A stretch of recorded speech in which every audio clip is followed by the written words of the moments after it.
What up, Whiskey Ginger fans? Welcome back to the show. If this is your first time joining, I've said this before, please subscribe, tell someone you like it, you love it, give it 5-star reviews, do all the things that you need to do to spread the Whiskey Ginger word around town. Here's what's going on as far as the stand-up goes. AndrewSantino.com is the place for dates. We're changing so many different things. So I'm trying my best to keep the site updated given what's going on and restrictions. It's state by state. I can do only what I can do. I'm sorry. For more content, you can go to Patreon. The Patreon link is going to be below.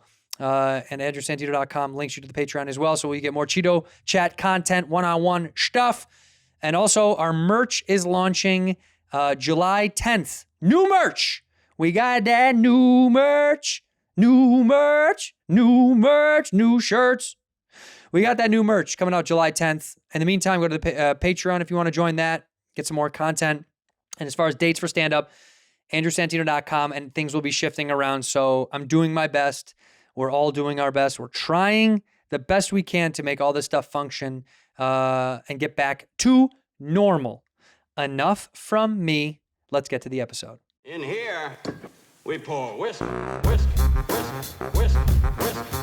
You were that creature in the ginger beard. Sturdy and ginger. Like vampires, the ginger gene is a curse. Gingers are beautiful.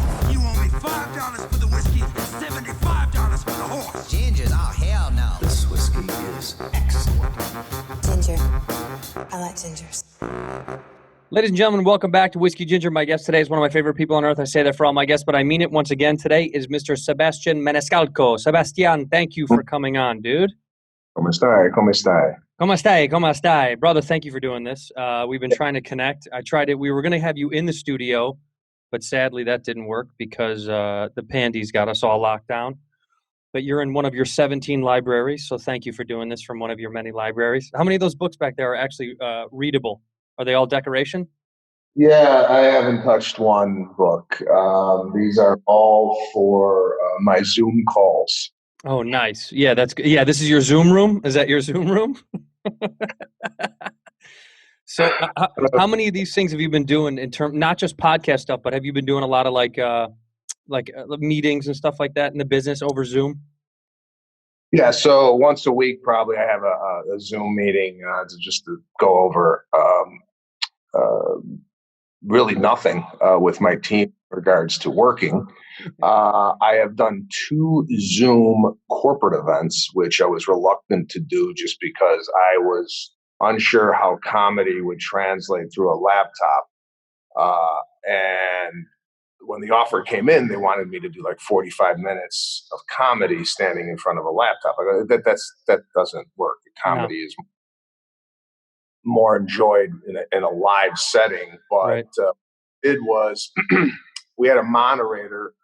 Basically, I describe it to like a late night talk show when you're sitting down with Kimmel or Fallon, and they have set questions to give you a launch pad to talk about some stories. So it really worked. I was shocked how well it went. And then I did some crowd work through Zoom, just, picking out people. And after being really reluctant to do it, I found it to be quite enjoyable. And I would never do a Zoom stand-up comedy show, but if corporations are looking for some type of entertainment to give to their employees while we're in a full-blown, I don't even know what you call this anymore. Then it worked. So yeah. And other than that, I got 2 kids, a 3-year-old and a 1-year-old. And for the last 75 days, I've been just at home cooking and just like everybody else, just waiting to get out. I'm like a lion, bro. I know. I'm like set up to work. That's just kind of it's in my DNA. Don't get me wrong. I like there was a pause button here where we could kind of relax a little bit from everyday life. But, after a while, you just, you're running out of things to do. It's not normal. Right. Now I feel the same way. I at the beginning, I looked at it kind of as a blessing. I was on the road. Like I ended my last tour and I started a new tour and I was just kind of going. Huh. I gotta tell this leaf. This guy's doing leaf blowing. Sebastian's calming down his leaf blower outside. And people might not know while he takes a break that Sebastian's leaf blower is one of 5 full-time leaf blowers on his property. He's a collector of oak trees. You have 35,000 oak trees on your property, is that right? That's right. So he's got 5 full-time leaf blowers, 6 full-time gardeners, and 3 full-time kitchen staff. No, you're right, man. It's been a nightmare. Look, I kind of, me and the old bag, that's what I call my wife. Podcast listeners know the old bag and I, it was a happy time because at the beginning I was like, oh man, I don't have to be constantly going. So it felt good, especially because last year I stopped filming a TV show and then I went right on the road. So it was nice to kind of hang out for a little while. And then you hang out with your wife for a little while longer and then you're like, I'm done. I got to go. I don't want to do this anymore. I like seeing you, but not all the time. I don't think I want to see anybody all the time. We need like a separation, both for physical and mental enjoyment in the relationship. It's been hard being like, these schedules are cramped. Now she works from the house now, so it's just kind of like it's getting a little too chaotic. So doing podcasts is my favorite. This is like my relief system. For me, it's like, this is the only time I get to check out from home and not thinking about how much I'm not touring. Because I saw you posted, your tours are rescheduled all for 2021, right? Nothing this year? Yeah, as far as of now, everything's kind of moved or adjusted to 2021. I mean, I told my agent when this first started, I said, I don't see me performing until the fall of 2021, just because this pandemic has scared people so much. I don't see them gathering in a 3,000 seat theater anytime soon. However, I don't know. I think that's changing based on the fact that we went from a pandemic. I went to listening to Fauci for 69 days, and now I can't find. I know, dude. He's gone. He got on a plane. He's out, bro. He left the United States. There's no chance he's still in the U.S. Fauci went right to Trump. He's like, listen, I'm out. I'm not doing this shit anymore. He jumped on a jet and was gone. Even Trump's been in a bunker, man. He's like, everybody in government. That's why I said a while ago, it's got to be no conspiracy. Everybody in government, they got to have the cure. They have to have a vaccine. And half of those guys, I think, just took off. They were like, give me the thing. I got to go. I'm going to Italy. I'm going to live on a boat for 7 months. Like David Geffen and these guys on these yachts, That's what if I had enough money, I would have done that. I told Rogan, I was like, you should be on a boat somewhere living. I wouldn't be in LA. If I had enough, I'd be gone by now. I have to be here doing this shit, I don't have a choice. Hey, I want to talk to you about some Chicago connections. I'm from Chicago. You're from Chicago. You're an Arlington Heights guy, right? Yeah, I grew up in Arlington Heights. Yeah. My grandfather worked at both. This shows you my level of class. The dog track in Arlington and the horse track. So he did both Maywood and Arlington. My grandfather. What do you do? Oh, he was a window guy. He was a ticket guy. Yeah, he was pulling tickets. Yeah, what he really did was lose my grandmother's house 4 times. That's really what he did. He gambled away my family's. We can laugh at it now because she died and he's got the house again. No, but my grandfather is a gambler who's been a gambler his whole life. Never was into drugs or drinking or never got mixed up in any kind of scene. Was like an athlete. Was always in great health and great shape. And then at some point in his life stopped kind of his, all positive moving parts of his life and put everything away and then started gambling and then gambled bad for a long, long time until, I don't know, probably his late 60s that it calmed down. It was nuts. His whole life was at the track. I mean, when I was a kid, this is why I'm curious for you. When I was a kid, my grandfather used to take me to the track at night. There would be amateur boxing nights. Did you ever go to see those or no? No, I didn't quite grow up on the track. Hey man, some of us are a little bit trashier than others. I used to love it, man. I used to love going to see amateur boxing nights. Of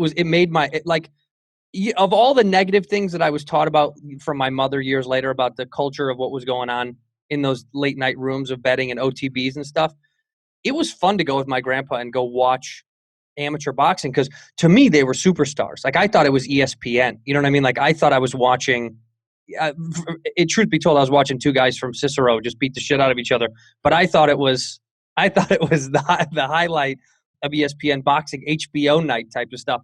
But no, I used to go there and watch. You didn't know about any of that stuff though? Did you ever hear about that? The boxing stuff? No. Oh, I lived right by Arlington Park racetrack.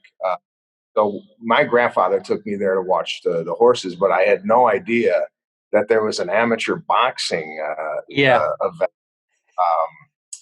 Is this in the 80s? No, 90s.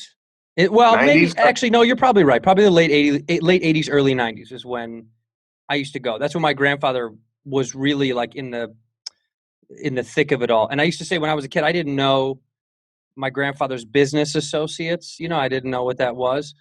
And my mom, when I was older, was like, I mean, his best friend's name is Joe the Hat. That's not a legal name, Joe the Hat. I was like, right, but it never registered. It didn't make any sense. Because for me, I grew up in the city until junior high, and then we moved to the western suburbs. And so, like, Where'd my you dad in Naperville. Oh, you did? Yeah. My parents moved out to Woodridge. My mom remarried and moved to Woodridge. My dad still lived in the city. And when I would go see my dad, it was always like go to the track or, you know what I mean? Like I got to live that other lifestyle. And then my mom would, of course, because of the divorce, my mom was like, you know, there's nothing good going on wherever they are. I'm like, I loved it because it was nothing but excitement. You know what I mean? Like to take me to go see boxing, go get food at 3:30 in the morning. I was with degenerate gamblers. You know what I mean? It was like to me, that was like life. That was super exciting. But when we moved to the western suburbs, you know, everything changed. Everything was so different for me. And my mom just continued to work downtown and still to this day goes downtown every day. So the piece of me that like misses Chicago the most is missing all that culture and life. Like, you ever miss that a lot living in LA? Do you ever miss all that culture and all that life? Yeah, I do miss Chicago because that is kind of where my nucleus is for my friends. When I moved, I have acquaintances. I wouldn't say I have really deep relationships with anybody other than the four guys back home, and we kind of talk every week. And Chicago guys. There's something about Chicago guys and hanging out and breaking each other's balls. You have to have like a thick skin to kind of hang out with guys back home, and we just get such a kick out of it. It's just and I came out here in '98. I never really had that kind of camaraderie with a group of guys that I had back in Chicago. So I do miss it. Although it sounds like you grew up in a very kind of colorful, exciting, whether it be the boxing or racetrack or gambling or Joey the Hat. It's probably bad for me, bro. It was probably terrible. What do you mean? It's like you probably grew up in a stable home. I grew up in it wasn't bad. It was really nice. I can't complain. It was just my two worlds were so different. My dad's life and city life, and then my mom, my stepdad, the suburbs it was just so different. And I had been my mom was a single mother until she met my stepdad, and they had a kid together. My sister and I are 9 years apart. You know what I mean? Like, where most families, you grow up with your brothers, your sisters, and you have this bond, and I didn't have any of that. So for me, when I would go to visit my dad, like that was, I didn't have the brothers and sisters to play with and hang out with and talk about. That was kind of these two extremely unique, separate worlds. You know what I mean? So I got to bounce back and forth, but it wasn't, it wasn't like a life of chaos. I wasn't out at 9 selling cigarettes. You know what I mean? I was, but still. But you're right, though. There is a thing about Chicago guys that, yeah, my friends are your agents or managers or whoever out here can compliment you to the day, to the day is done. But one phone call from one friend from Chicago can put all that in the trash, right? Like, every nice thing everyone's ever said to you out here can go within seconds from a friend from back home. Oh, you think you're a big shot? You think I saw you on TV. Do you look fat? Like one word from one friend. Do I look fat? Yeah, you look fat and you got no lips. Like that, right? It's like just a couple of hits and then you're like, all right, I'm back to square one. I'm not such a hot shot anymore. Yeah. Yeah, go ahead.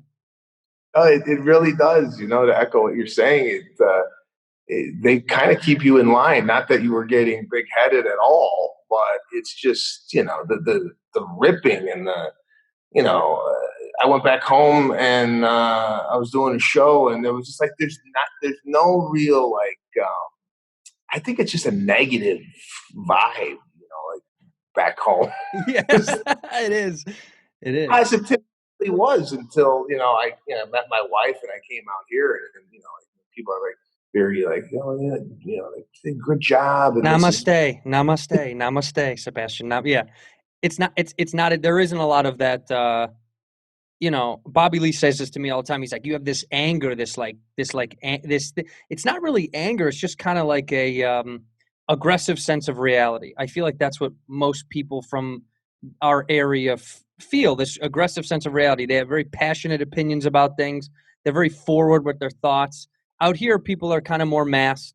They're much more, in the gray. They're on the fence about stuff, about what they should say and who, back home, it's just very, I used to make fun of my dad the first thing my dad would do, and it's embarrassing. A lot of the behavior is embarrassing, but funny. He would find out the waitress's name or server's name, sorry. And, Margaret. And okay, he'd go, okay, I'm Margaret. Nice to meet you. I'm Rick. Okay, nice to meet you. And then abuse that till the day is done across the restaurant. Margaret, can we get some more, please? That's the culture. But for some reason, that's okay back home. Do you know what I mean? For out here, that would never fly. It would be a blog would be written about you. You'd be condemned. But it's just this very people-friendly, aggressive. None of it is has any intent to be negative. It's just heavy-handed. We're very heavy-handed people. Yeah, especially during the pandemic, I'd call home and it's like, fuck the mask, not wearing no, like pussies wear mask. It's like that. That's so true. Oh, you wearing a mask? What's it going to stop, huh? You from talking to a broad if you see her out. You're a puss. You're a puss, and you're never going to die from it. Get over it. Yeah, there is this condemnation of the behavior. I want to ask you this. The friendship thing reminds me. You you were on Comedians and Cars Getting Coffee, and I think you asked the question to Seinfeld. You said, "Do you have a best friend?" Do you remember that? Yeah. You said that. I don't want to mess up the rhetoric, but I think you said, who's your best friend? I think that's what you said. And he responded with, best friend. How childish or sophomoric? He said as if it's like, what a childish concept, right? And it made me laugh, but then I started to think deeper about it, and I go, I bet you that's just the worlds of difference of Jerry's idea of friendship as an adult and yours, because I said, I still have a best friend, cheesily enough. You know what I mean? I definitely still have a best friend. I probably got two of them. You know what I mean? And I was like, I bet you Sebastian still has a best friend, but now he won't talk about it because Jerry said, best friend? How childish. Yeah, right? He's 60 some odd years old, and he's like, yeah, best friend. No, I still have best friends like you, Yeah. I got guys that I'm really close to back home that I consider my best friends. And I don't know if he hadn't heard that term in a while. And I don't think he had.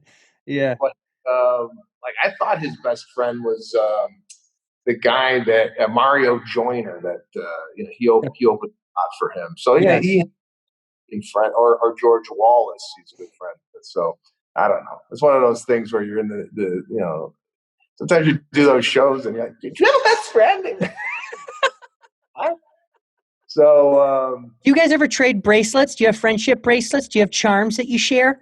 Yeah, it just made me laugh because you were so genuine in your inquiry. It was so honest, and I could tell it was because perhaps his comedian response, the way we comedically respond to things, is either because we're uncomfortable about it or we feel a little bit ashamed that it's not true. You know what I mean? Where you're like, if everyone in the room goes, yeah, we all love that, and then you really don't internally, so you go, hey, what do you love about it? You know, it's like a lashing because you're kind of embarrassed or what? I mean, you have to take a comedic take on it. I feel like you had to because it was almost like, oh no, best friends is such a dumb concept, but I still have guys that I say my best friend. I mean, I'll probably say that to the day I die because it's guys that you know you've been through shit with, and so much has changed over the years. Even we've changed. You know, my wife asks me all the time, she always goes, if someone I haven't talked to in a long time reaches out, and she goes, would you still be friends with them if you met them today? And I feel like that's a good barometer for who I'm still good friends with and who I still talk to. And it's a keen way of looking at it. It's like there's people in your life that you were buddies with that I don't think if you met today you'd be friends with them anymore. And that's kind of where I gauge who I'm going to continue my relationships with. It's like if I met them today, do we still have a thing that we would connect on, or was it just a thing from a moment in my life? You know? Yeah, no, I've heard that before. That concept of do you still have anything in common, Yeah. or is your only thing you have in common is that you were friends in college and you keep talking about those times and not really talking about Right. these times. Right.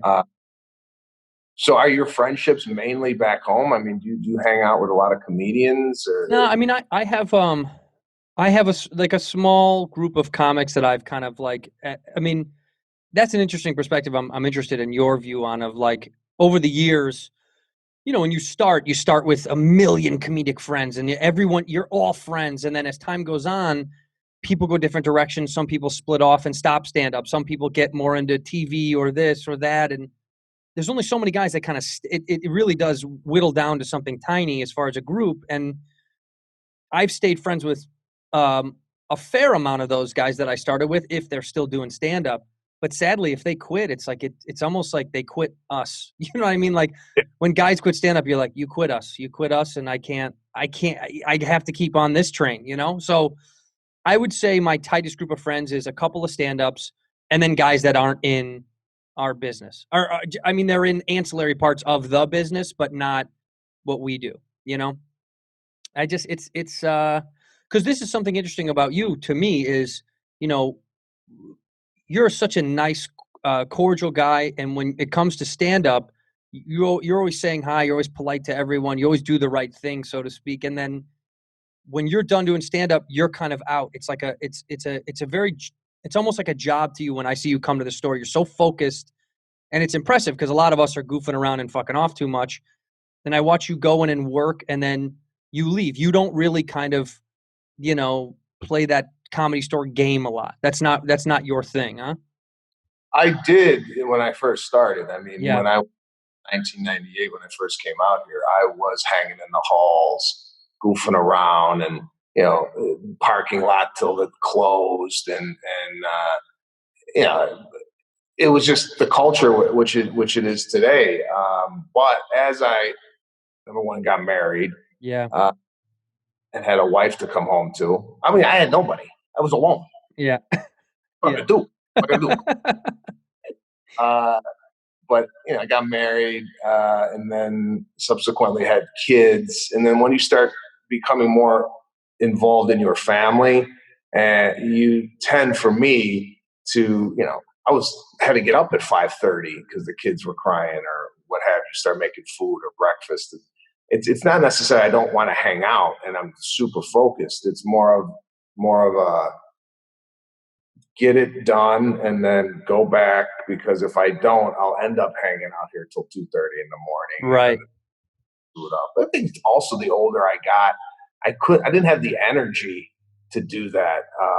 And like I said, I think I had my fill of it when I first started doing comedy from 1998 to 2005. I was at the Comedy Store pretty much every night waiting.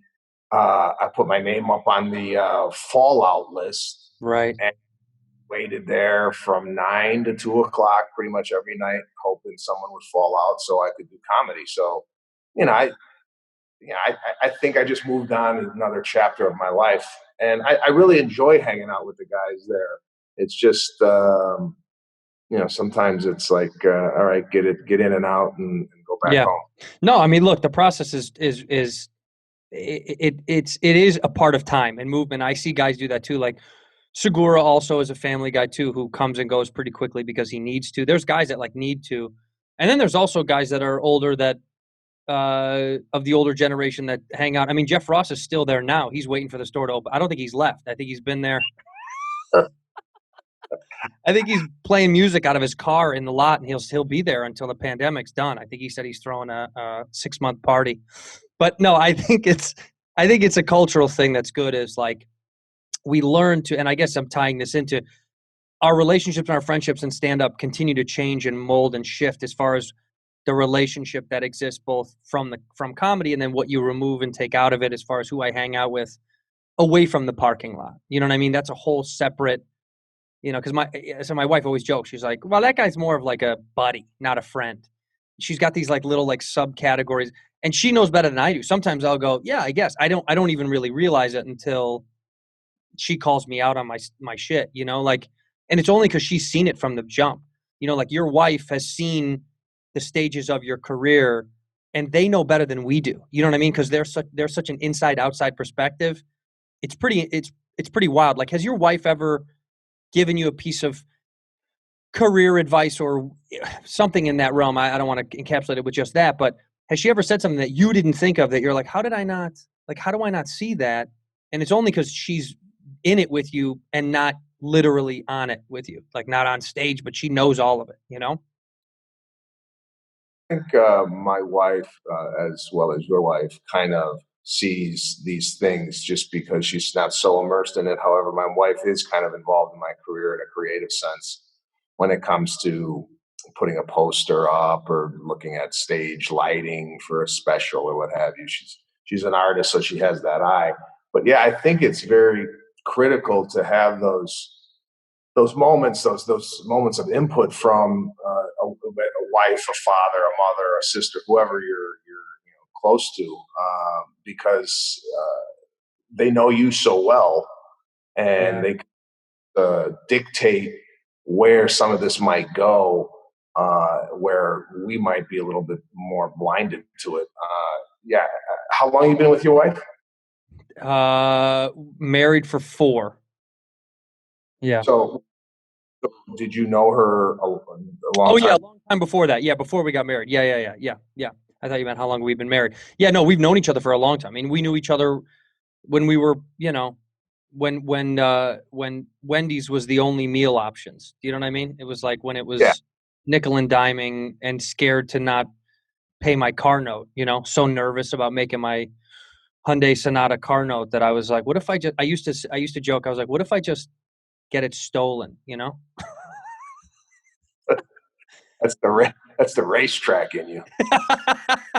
I did used to think, I was like, when I got nervous about not making bills, I was like, how could I scam the insurance but not hurt anybody? You know what I mean? Like, what if I help the community? If I tell a guy at a gas station, like, hey, the fucking keys are in the car, it's running. Like, what if I do that? So I used to get so nervous about not paying stuff. I didn't know. Yeah, she's been around since then, and she was in the same position. We both were broke. We didn't have. I didn't come out here with billionaire parents. I didn't come out here with my family certainly. I would never even say like I wouldn't say like, oh, we grew up broke and we struggled. No, we were fine. We were a working family. You know what I mean?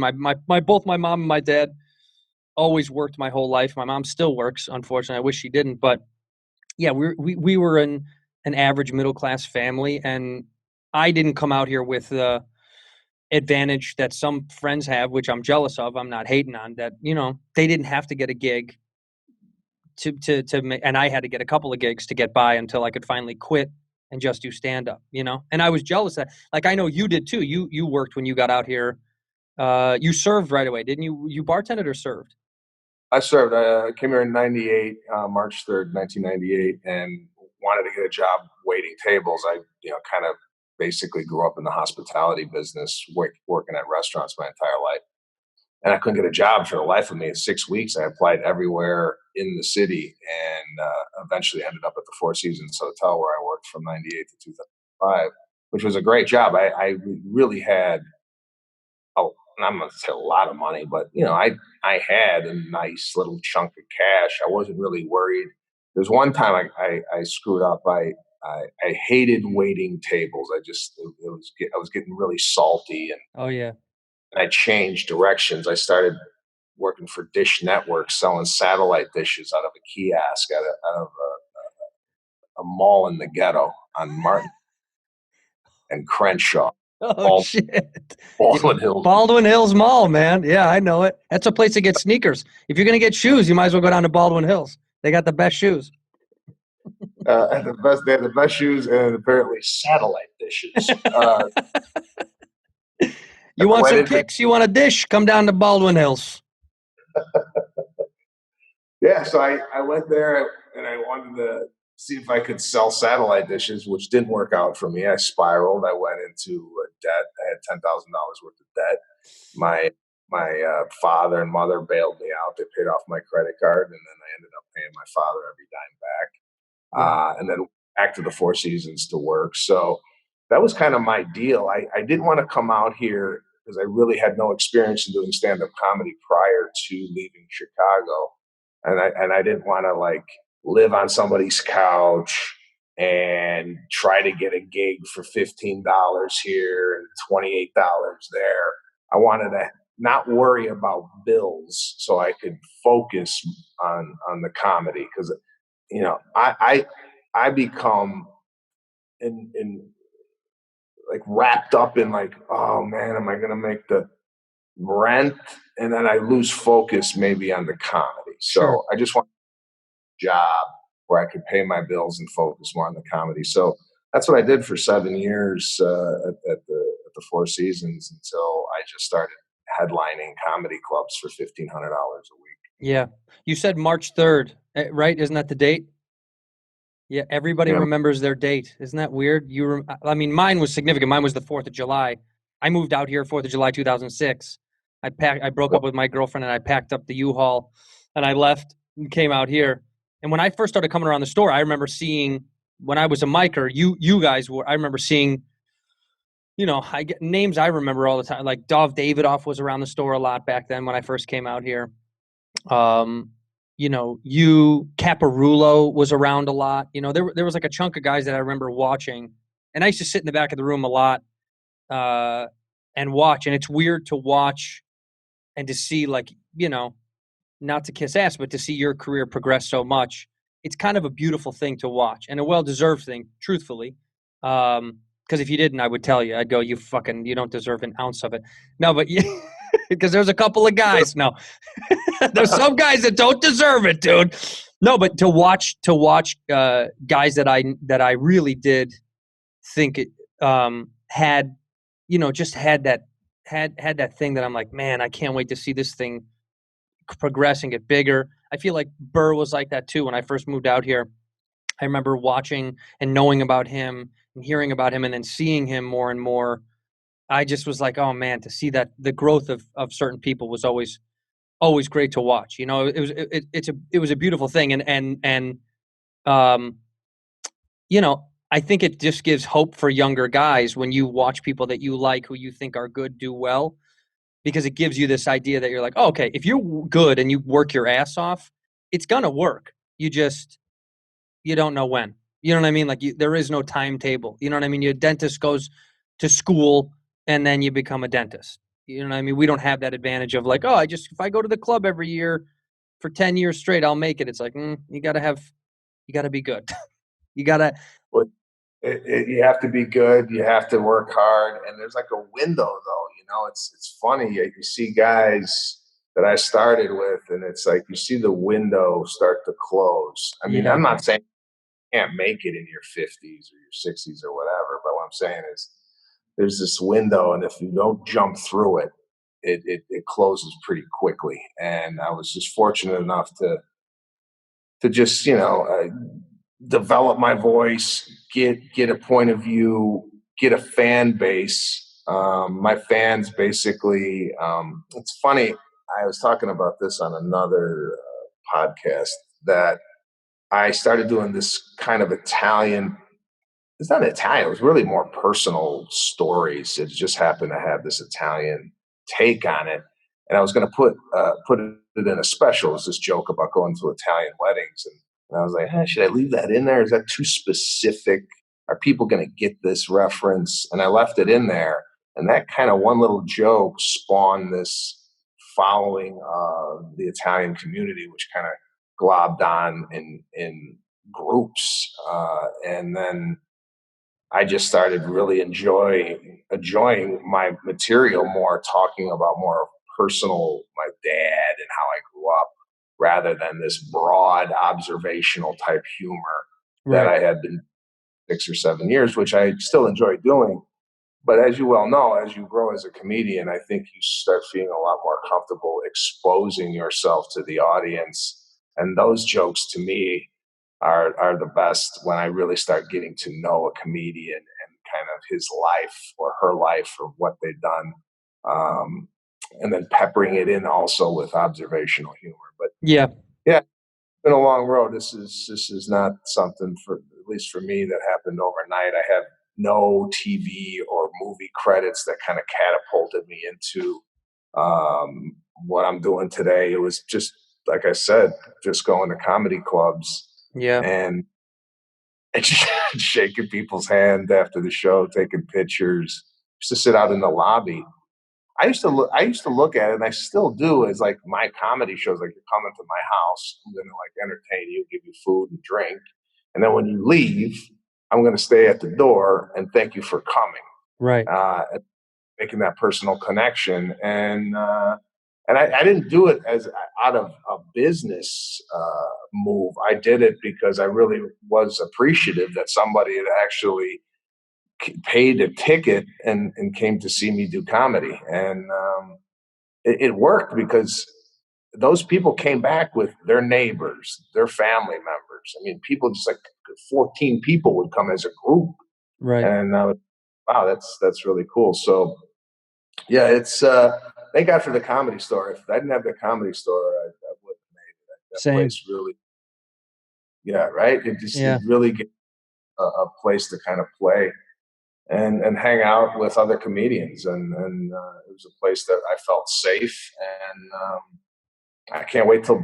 Do you know when this thing's opening up? No, man. I spoke to Adam Egett, and he said September is the earliest that LA, the city, said they could even let, half crowds or whatever, that they could even start to let in half percentage crowds in around September. But who knows? I mean, it's so vague. Have you done comedy?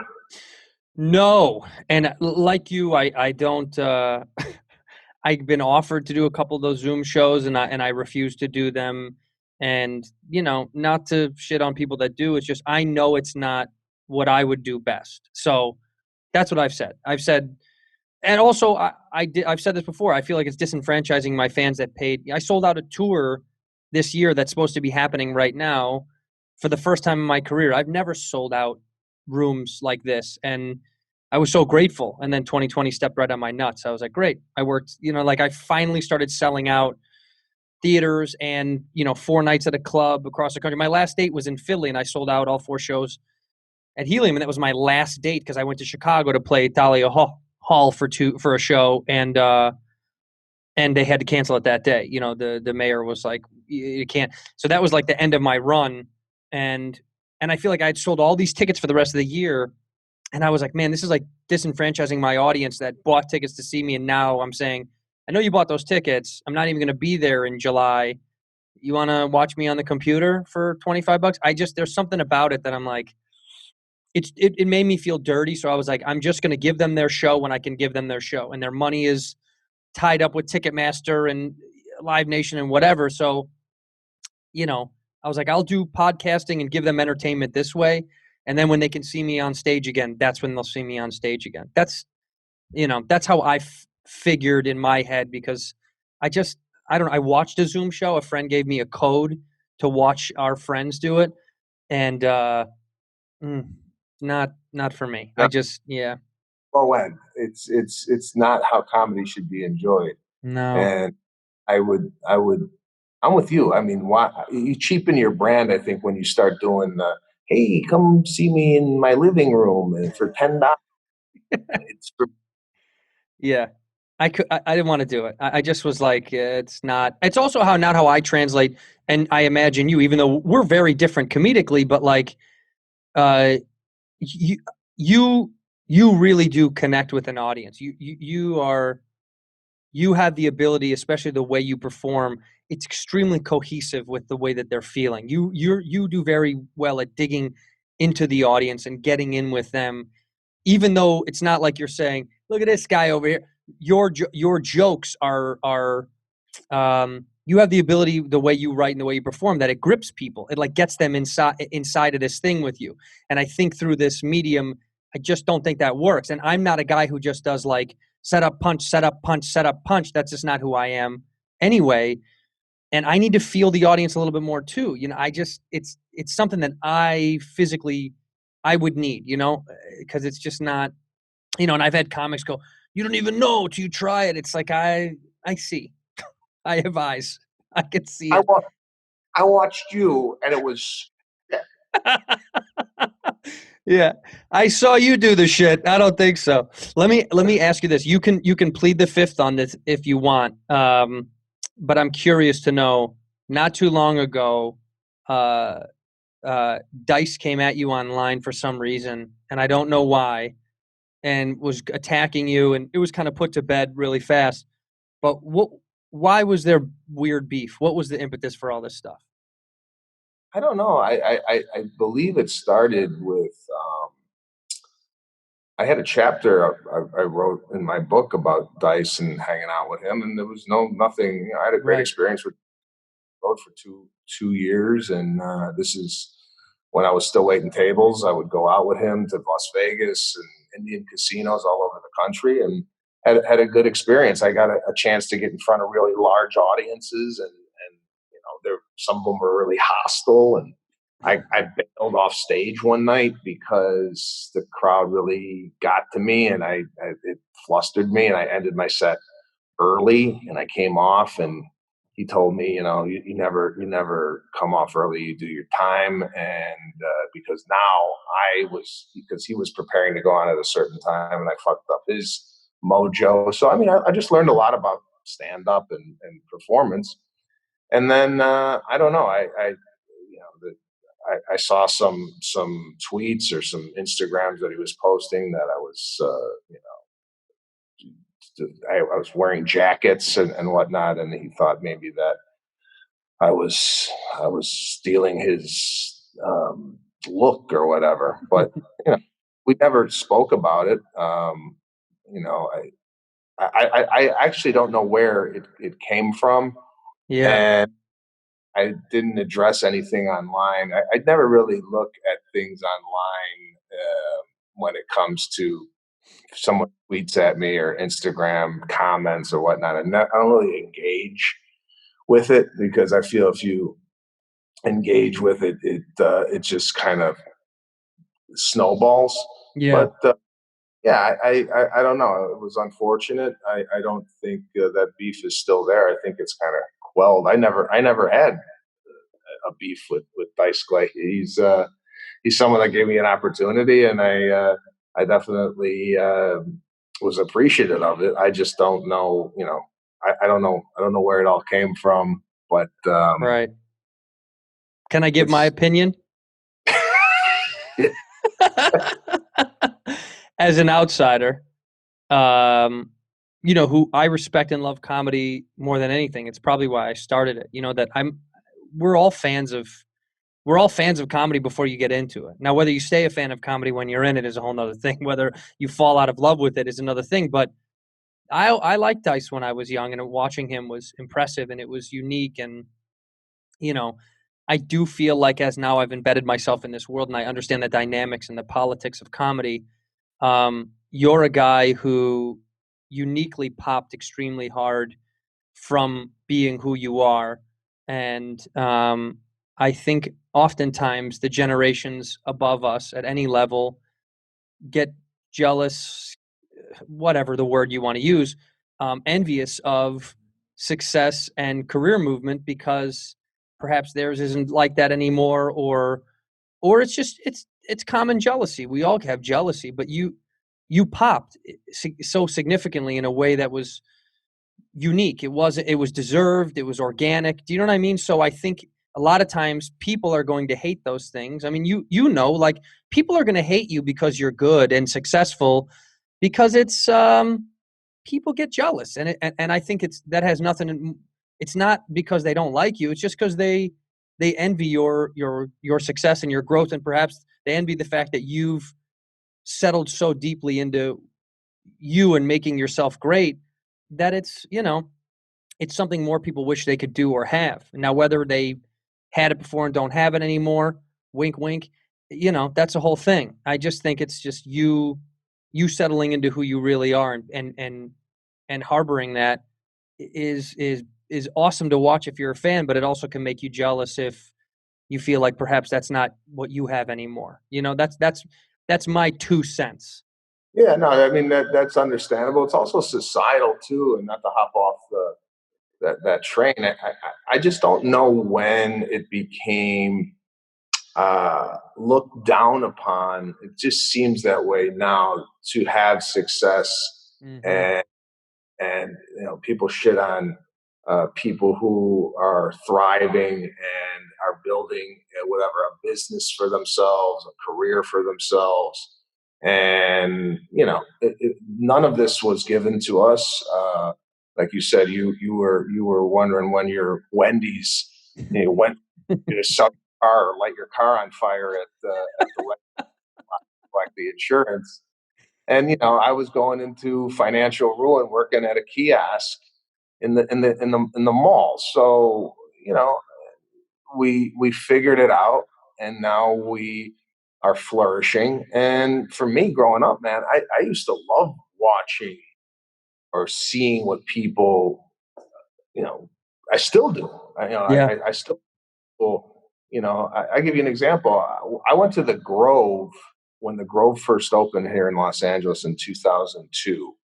And I fell in love with the Grove. I was like, this place is a nice experience. Yes. I would love to meet the guy behind this whole thing. I found out who it was. His name is Rick Caruso. Right. And last year, I got the opportunity to meet him. We went out to lunch, and we became, you know, kind of fast friends. And you know, the guy's a very successful real estate developer, and I learn and strive to kind of be not him, but like just you get inspired. Yeah. When success became frowned upon, like, am I supposed to what? Like, you know, like, and I'm like, I don't like to show off. That's not my style. I'm not a guy that shows off things or whatever. But am I just supposed to like act like I'm what still working at the mall? I don't know. Right. Hey, fuck, man, you work so hard to get where you're at, and then it's not like I listen to a lot of that, but it's just like when I just look around society today. I go, when is it frowned upon to be successful and make something out of yourself? In here, we pour whiskey. Attention all whiskey drinkers. If you're like me, you tend to be a black sheep in your family and those around you. Listen up. All you got to do is grab yourself a bottle of Screwball whiskey. I've talked about this stuff before. It's the OG peanut butter whiskey, man. It's delicious. Its flavor is intense. It is a sipping whiskey. I'm not sure you're going to be drinking this all night long, but it's something slow and delicious to wet your palate with. I've said it before. I like to put it on ice cream late at night after I've had a long, tough day. But you can put it on many things. Put it on rocks if you like. Drink it straight up. It is very sweet and delicious and good for the soul. It's from right here in Southern California. They're doing some great things at Screwball Whiskey. They're also very good people. During the pandemic, they've donated a ton of money. hundreds of thousands of dollars to different charities to make sure that people are still getting what they need during times of need, which I think is very cool. And I appreciate companies that do stuff like that. They're the original, most awarded peanut butter whiskey. It's now available anywhere near you. Go to a liquor store and grab this stuff. Tag us in it. Hashtag get screwed. Let us know that you're drinking it, that you enjoy it. 70 proof Screwball peanut butter whiskey is the perfect shot or perfect addition to your favorite cocktail. Pick it up at your local store or get it delivered. Don't even need to leave the house.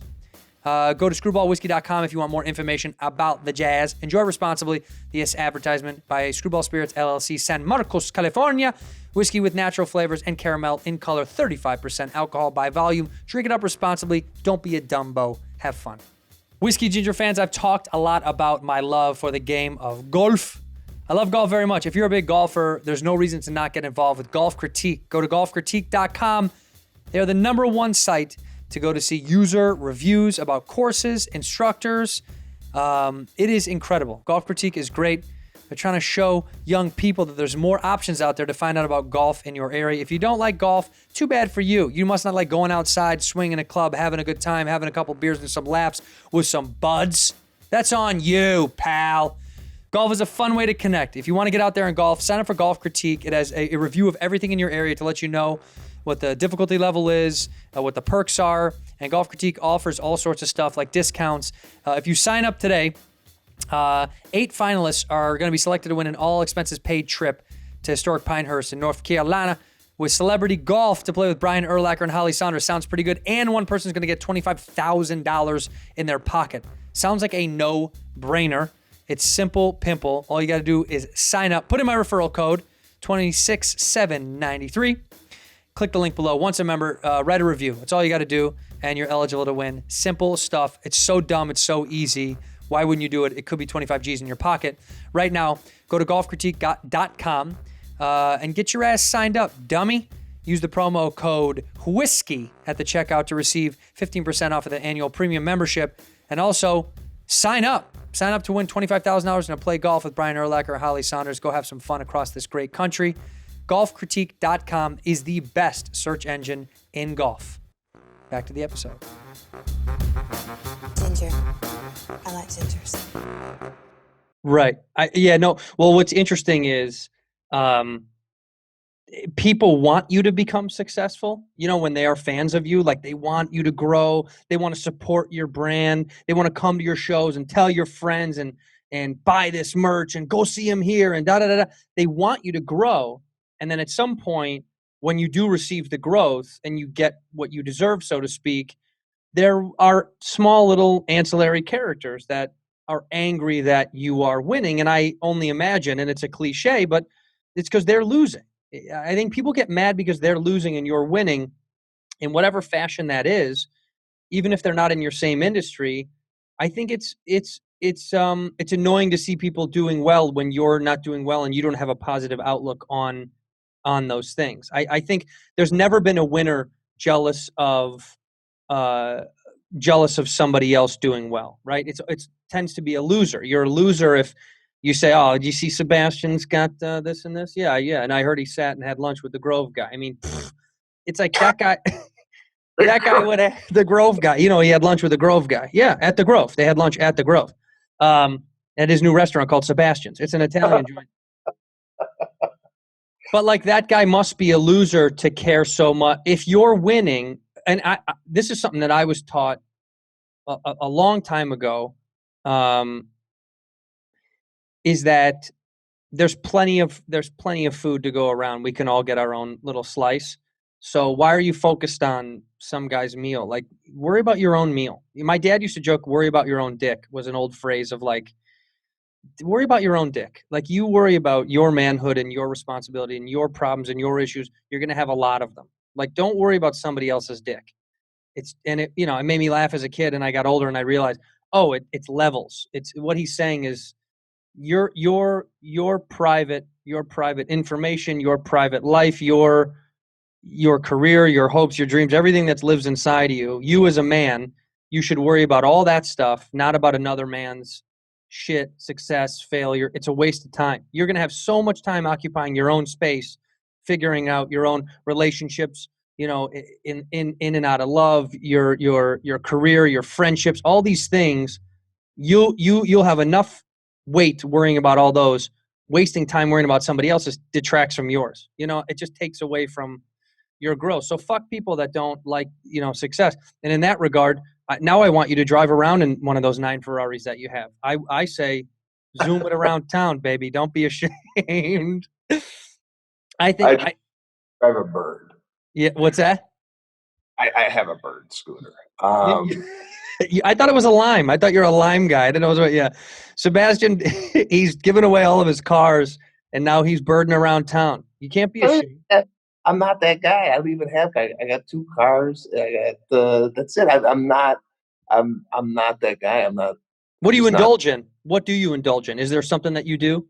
Yes, I indulge in vacations experience.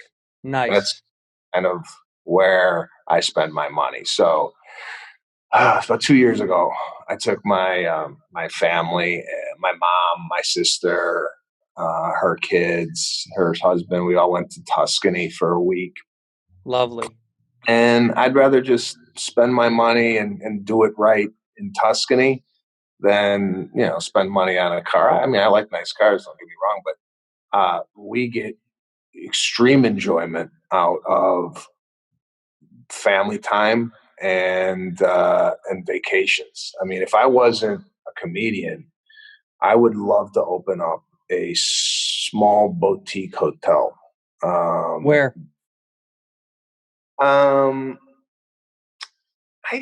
I haven't really thought of the location. I'm more thinking about how every time I go into a hotel, and my wife is like this too, we kind of critique the experience. Mm-hmm. Four Seasons Hotel, so I have knowledge on kind of the inner workings of a luxury branded hotel. And, you know, I just see things that maybe the average person that's attending 4 or 5 day stay would not pick out. Sure. From my experience at hotels, you could have the most pretty lobby. You could have unbelievable pool and all these amenities. But if you don't have the people and the hospitality that those people provide, your hotel is really just a building. Right. And yeah, I mean, I really get a kick out of going and just seeing the presentations. And I don't know if I'm sick, but like if I go into a show and I come back, I love a turn down. Yes. I love to see how they did it, like what they did. They took whatever I had out in the bathroom and made it orderly on a little mat. You know, like I'm excited. That's It's so true though. It gives you it's like in a weird way sexy. It's like it's like sexy to see. I mean, maybe it's also because I have severe OCD because my dad is a psychopath who made, you know, like if shoes were by the door, he'd be like, "Are the shoes going to go outside?" And I'm like, "What do you mean?" He's like, "Why are they by the door? Are they waiting to go out?" No, then put them where they fucking put them away. He's a psychopath. Nothing could be left out. So my cleanliness and my house. Whitney came over and she goes, "Your house looks like a fucking it's from a TV show set." She goes, "Nothing is not where it doesn't belong." I was like, "Yeah, that's because my dad, everything had a place. It's like it was militant. I mean, he was a military kid, so it was just kind of like everything has to be where it is. So when I go to the hotel and I see how they do it, it's something sexy about it. There's something like invigorating. You're like, oh my God, they remapped my life. Like when the cleaning lady redoes my fridge, it like gets me horny, you know, when I see how she reorganizes the drinks. I'm like, God, this she's played sex Tetris with all my items inside of my fridge. It's like sad that I get off on it. It's like there's something about the cleanliness that gets me like I don't know. It's sexy. But you're right. You're right to say that the difference of a good hotel, especially because we live in hotels, the difference is tremendous when you go from a hotel that's just a place to a hotel that has particular, very specifics about how they do things. There is this experience makes a big difference. You know, a lot of people are like, well, hotel's a hotel. You're like, no, not when you stay in a lot of hotels like we have. There's it makes a huge difference. You know, small stuff to me makes massive differences in hotels because we live in them. Yeah, I totally agree, especially coming up and staying at the places that we've Ugh. stayed, comedy condos. Mm-mm. Do you have a comedy condo that sticks out in your head that you're like, yeah, I mean, the old store condo in La Jolla was one of the most disgusting places I've ever seen in the history of my life. I mean, um, that place, you know, also the old Denver Comedy Works downtown Larimer Square. Did you ever stay in that one? The old on the top floor or whatever? Yeah, that it was so gross. The carpet. Oh my god! Like it gives me flashbacks of like feeling anxious. You know, like I almost would stay out all night just to not go back to the condo because I was like, I don't want to go back there and go to bed in there. I'd rather just stay out and drink all night because it was so gross, so gross. I think you hit it on the head with that one. That one, I had a specific experience. I was going to bed the first night. I got there late. It's probably about 8 o'clock in the night. Went to bed around 10:30, and I heard like a buzzing, zing, zing. And I turned on that kitchen light, and there was a horsefly in the condo. Now Yeah, I like this can't. big. Yeah, so I can't go to bed with a mosquito in the room, let alone a horsefly. Fly. So it was 3 hours or 4 hours trying to like locate it, kill it, and whatnot. And that experience that night, I actually checked out of the condo and went down the street and stayed at the Four Seasons. And I literally told myself, I will not make any money this weekend. I just want to be comfortable. So Yeah. I was making like $2,000 for the weekend, and the hotel stay was like whatever, 1,200. Right. And yeah, I pride myself on hotels. Yeah. I can feel it. You know what? Honestly, I'm not kidding around. You should I don't know why a business venture wouldn't be in your future to open up a boutique hotel because, you know, why not? Like what you say it like maybe one day. Why isn't it something that you'd want to do right now? I mean, why not? Because of time, focus. Yeah. I mean, for me right now, my energy is really kind of concentrated on stand up comedy, Sure. and I just don't. I'm not a guy that has a lot of energy to dedicate to multiple things. I mean, you know, like I give you an example, Kevin Hart. You know, he's got his toe in Yeah. he just has the energy to do that. I find myself, if I'm spreading myself too thin, the things don't get the type of attention they need, and they're not as good as they should be. So Yeah. for me now, it's more like, you know, I would like to concentrate on my podcast more. I've been doing a podcast for 6.5 years with Pete Corielli. Yeah. And, you know, it's basically under the radar. We do it once a week. We have no guests. And it's been a challenge for us to see if we can get any true momentum with it. You know, I just look around at these podcasts and I'm like, my God, you know, the Rogans, the Marins, the Kreischers, and Yeah. it seems like there's like a little family of like podcasters kind of like Yeah. It's like came a up little. together, similar to like the way you were. Yeah. It's like a little network. It's like a little Go ahead. baby. It's a little tiny network for some reason that's been created kind of on its own accord. Wasn't really.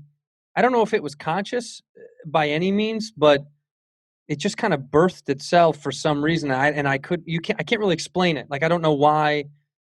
It's one thing. It's a thing that we'll look back on in 20 years and go, oh my, yeah, that was one of these little things that existed. But I think, but it also, the beauty of podcasting, I love it to death. But the beauty is that you get to connect with an audience. The unfortunate thing is a lot of times it kind of subcategorizes you as like a podcast person, and you're like, well, I'm a stand-up and I also act, and podcasting it's like my fun. But there's a lot of people that they love podcasts. Like they don't give a shit about stand-up. They don't care about the other stuff. They just want to have this this part of their life when they're going to work. And that's fine too. It's interesting to find. I have new audience members now that I don't even know if they're stand-up fans, but they'll come see you because they love your podcast and they're like, "Yeah, man, this is my first comedy show." And I love it because I'm like, "Oh shit, did I turn you on to stand-up? Like, am I introducing you? You should watch these other guys, my other friends." And sometimes they're like, "Yeah, I think we'll start going to shows." But sometimes they're like, "No, I don't. I don't really. Just wanted to come see you." You're like, "Oh, So, okay." so have you had in your experience more podcast listeners come to see you, or have you had stand-up fans listen to your podcast? Does your stand-up fans also your podcast fans? Yes. Yeah. Yeah. I mean, but I would say when I do a show now, like a good gauge for me, sometimes I'll ask afterwards, I'll talk to people. I'll talk to, like you said, you can't do it anymore. You've grown to a level where you couldn't meet people after the show. You can't meet every person. Your crowds are massive, but I'm still doing clubs and tiny little baby theaters, and I still get to touch hands and still see them. Um, and most times I ask people, are you a fan of of podcasting, or do through? And I would say it's a pretty even split, maybe 60-40 sometimes, vice versa, each way of they're big podcast fans or they're just stand up and they're not really into podcasts. And it shifts depending on the city. Some cities it's so dominant stand up. I would say Denver, we referenced it already. Denver is a big stand up city, and there's certain cities I think hardcore comedy fans, and they just love stand up and they follow the world. The world in a parallel tends to be part of this podcast thing because we're all kind of on these networks together and we all intermingle. So they've kind of started a layer, but um, podcasting has grown my stand-up business a lot because I couldn't get it done I wasn't a late night guy. I did one Conan set, I didn't get to do Letterman or Leno or any of that stuff. And I didn't really do any of the new ones. And I had a Comedy Central half hour, which might as well been, me just talking to myself in my garage. I mean, no one saw that, so it's just a lot of times and I did a Showtime special a couple years ago when our show came out, and that didn't get a lot of traction, and I didn't really love it anyway. So, but it's just, I didn't have things to put out there stand-up wise. So it was kind of like, they can't see me enough. So this helps people connect. And then when I get them the show and they go, shit, I'm a fan. This was kind of my entryway to gaining more fans, because today it's hard. There's so many stand-ups and there's so much stand-up online now. It's really hard to compete. I mean, guys are putting their hours out online, there's guys that are throwing out their hours just on the internet, and it's great. It's just that, I'm not up there yet. I'm not at that speed yet. I don't know if I would want to put out an hour just on YouTube yet. I don't know, it's tough. It's like your generation, I feel like might be the last one to grow the brand as organic as you did. That might be ignorant to say because we don't know yet, but this next wave of stand-ups, I feel like has to find so many new ways to connect now because there's so much noise. There's so many ways for people to see stand-up that I don't know if the traditional way will work anymore. Who knows? Like your audience is organically your audience that you grew from being on the road for years. From you did a few TV sets, you did some late night stuff, and then yours grew from that organic, honest standpoint of fans telling fans telling fans telling fans. And I don't know if that's still going to be the experience in the future. It feels more like you have to connect with them on the internet. You have to connect with them on podcasts, and to show that you want them a part of this world. It's, we used to kind of have ambiguity. Mitch Hedberg could be this ambiguous creature, one-liner who put out a few things here and there, and that was it. And then blossomed in this, and especially posthumously became this mega famous comedian. But I just don't know if that would work anymore if you didn't connect at all. Do you know what I mean? Yeah, I think you do have to have a lot of irons in the fire. Not a lot, but just adjusting your approach, maybe. Yeah. I don't. You still can make it going to comedy clubs and building a fan base that way. In Yeah. addition, your podcast or your TV show or your book or whatever you have out there. But yeah, I mean, I don't know, man. Starting comedy now opposed to when I started in '98, I don't know if I would take a drastic change of anything that I did. I mean, obviously, YouTube wasn't really around back then. Right. But I think it was a culmination of things, and I think it's the podcast. If it's a YouTube video that you got that went viral, it's a Showtime special, it's it's a Showtime series or a Netflix special, whatever it is. I think it's just all of this, and yeah, you're right. There is a lot of noise, but I'm here to tell you, I it there's not a lot of good stuff Right. out, in my opinion. I mean, Yes, that's true. I consume entertainment, and I think nowadays everybody thinks they can do this. Mm-hmm. And I'm not begrudging those people that think I they can am. do it. I am. I'm begrudging them. I just don't know why comedy has become the default Yeah. of like if you have a fan base in another realm of whatever you're doing, and then people always come to stand up like, yeah, I could do it.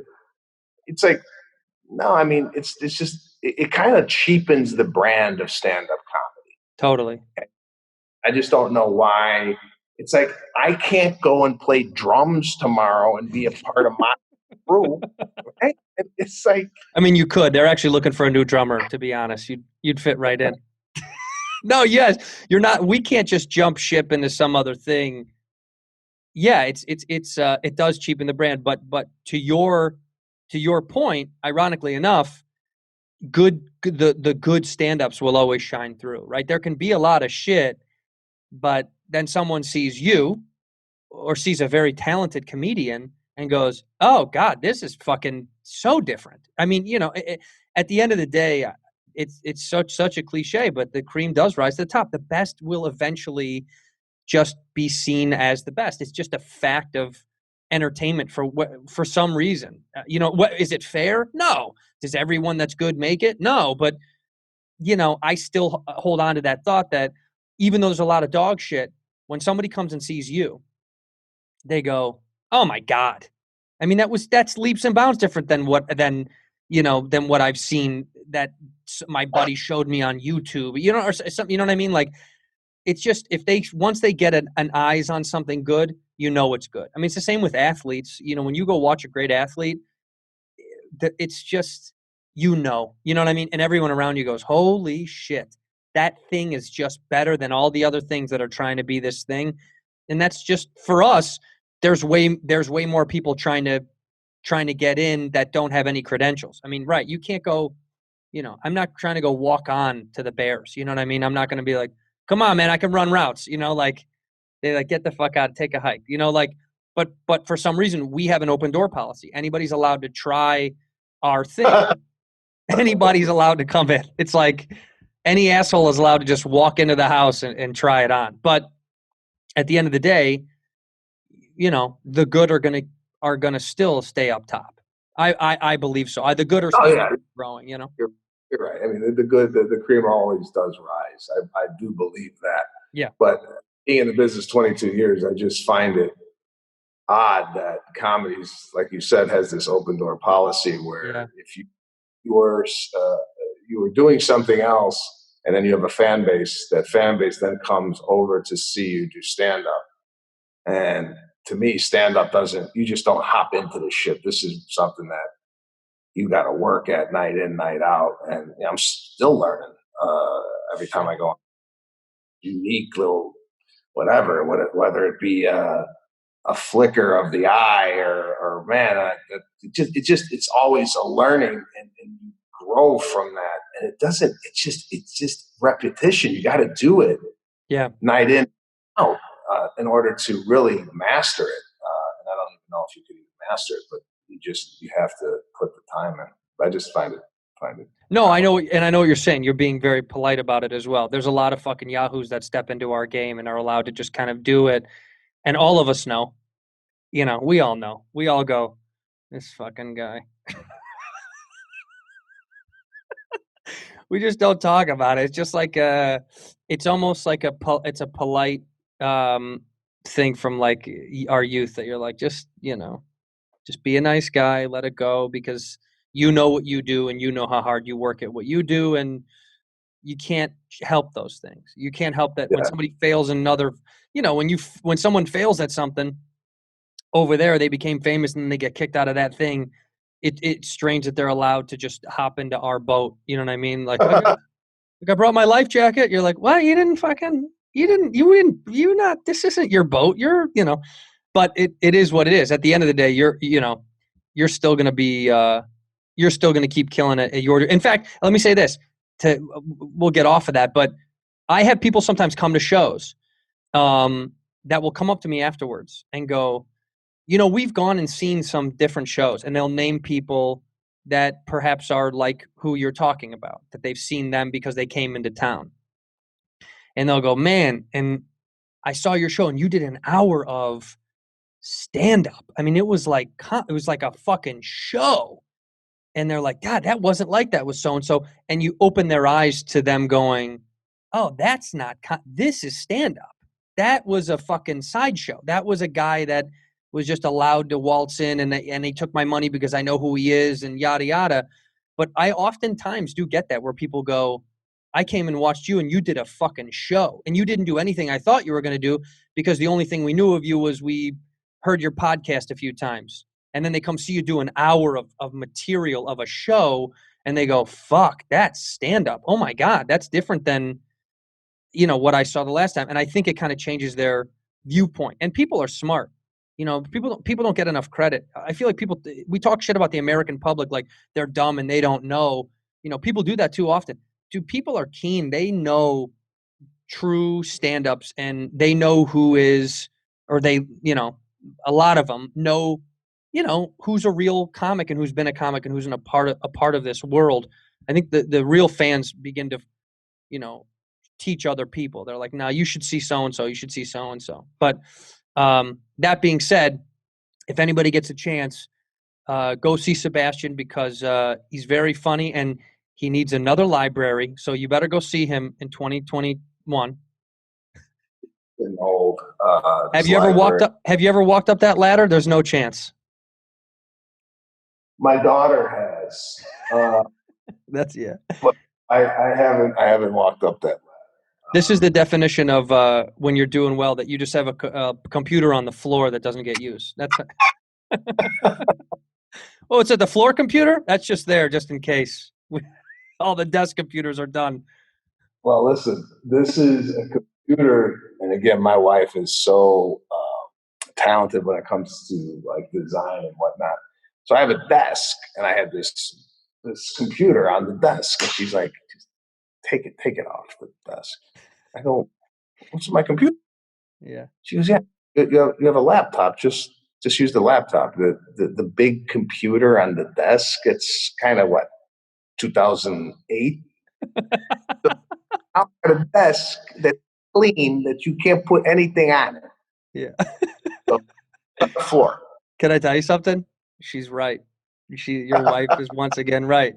There's something about those iMacs on a big desk in a room that just has that outdated executive feel to it. That's like I walked into an executive's house and I know he never uses it. You know what I mean? Like it's a fixture it's like a it's like, go buy the big iMac and put it on a desk in case somebody wants to know if I do computer stuff. It's like it's almost like hotel art. You know what I mean? That's like a piece of hotel art. So yeah, it's literally what you see when you walk into the office is a large. The only reason you should have something like this, now that I've been on the other side of this, is if you have 3 of these and you're trading. Yeah. Yeah, you're day trading. Yeah. In fact, you should just get a few more just to put up in there. So when people come over and they're like, what's going on? You're like, I've been trading. Come on, let's go to the kitchen. We want to take it to eat. Just to throw it away. Listen, I really appreciate you doing this and taking the time, Sebastian. It means a lot to me. You're the best. I respect you, and I really do. I'm a fan of you as a person, as a comedian. I really do appreciate you very much. People need to listen to you and Pete's podcast.